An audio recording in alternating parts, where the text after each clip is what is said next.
pensez que l'immobilier est un bon placement financier et que vous souhaitez investir dans la pierre papier, vous pouvez le faire en direct, en plaçant votre argent dans une SCPI par exemple, ou vous pouvez le faire au travers de votre assurance vie, en choisissant des SCPI éligibles au contrat d'assurance vie.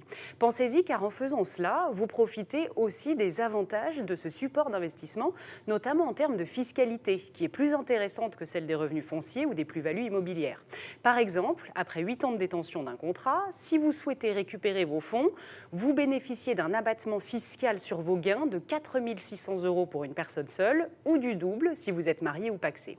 Et le taux d'imposition sur le revenu est forfaitaire à 7,5% si le montant apporté à l'assurance vie est inférieur à 150 000 €.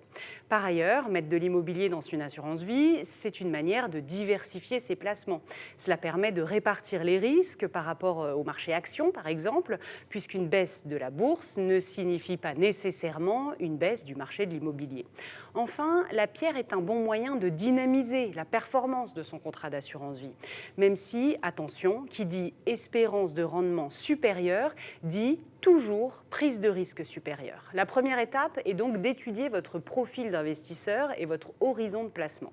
Si on cherche un risque zéro, il faut se tourner vers les fonds en euros. Le capital est garanti, mais le rendement est faible et en général, ce rendement ne permet pas de compenser l'inflation.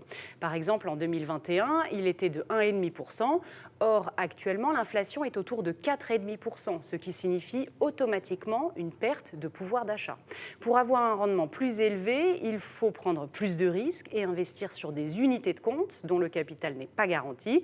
Les SCPI sont des unités de compte intéressantes. En 2021, elles ont généré 4,45% de rendement moyen.